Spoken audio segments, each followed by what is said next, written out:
Oi, pessoal. Sabe aquela sensação de olhar para o céu à noite? Aquela imensidão toda? Hoje a gente vai mergulhar nos materiais bem legais que recebemos para tentar entender, assim, a escala de verdade do universo. Porque, né? Quilômetro, metro, esquece, essas medidas não dão conta do recado lá fora.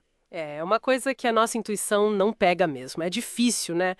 Por isso que, como os textos mostram bem, a gente precisa de outras ferramentas.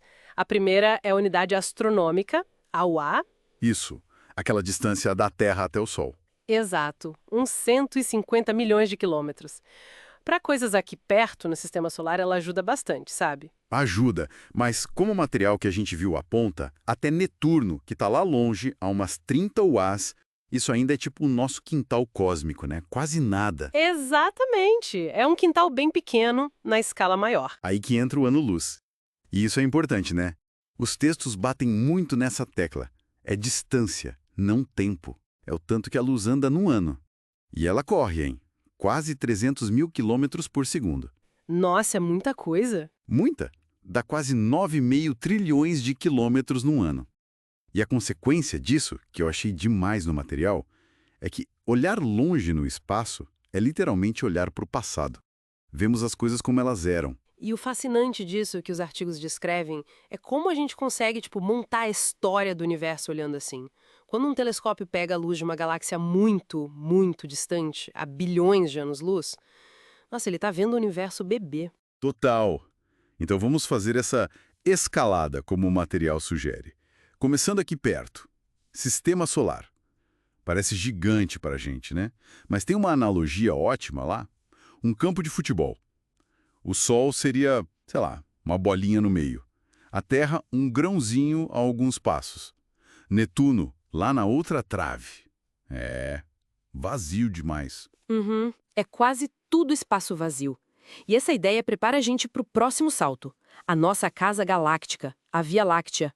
Uma galáxia espiral linda, com 100, 120 mil anos-luz de ponta a ponta. Imagina, levaria 100 mil anos viajando na velocidade da luz para cruzar. Caramba, é inimaginável. E dentro dela, centenas de bilhões de estrelas. Tem uma comparação boa num dos textos. Tipo, se cada estrela fosse um grão de arroz, encheria milhares de caminhões. Ou grãos de areia no estádio. É um número absurdo. E a gente está onde nessa imensidão toda? A gente está mais para a periferia, num dos braços espirais, a uns 26 mil anos-luz do centro. Ah, ali um detalhe legal que os textos mencionam. O tal do ano galáctico. A gente leva uns 230 milhões de anos para dar uma volta completa na galáxia. 230 milhões de anos.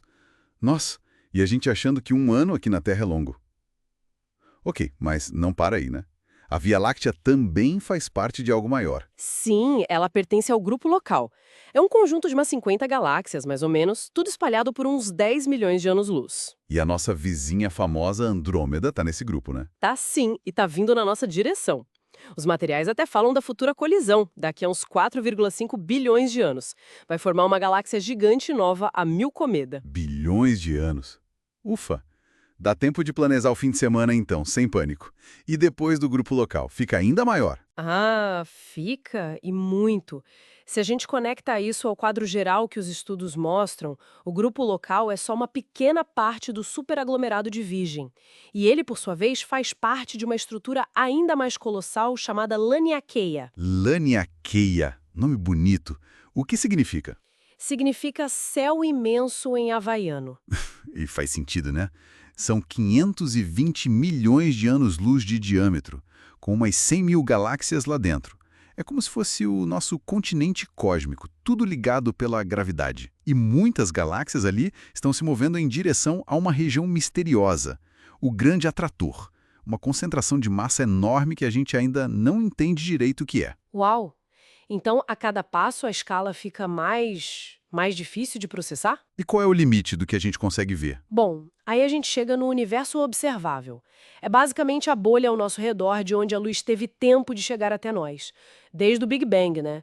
Que foi há uns 13,8 bilhões de anos. Espera aí, se o universo tem 13,8 bilhões de anos, a luz de mais longe viajou por esse tempo, então o universo observável deveria ter, 13,8 bilhões de anos-luz de raio ou o dobro de diâmetro, certo?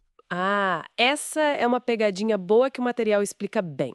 Parece lógico, mas não é bem assim por causa da expansão do espaço. O próprio espaço entre as galáxias está esticando.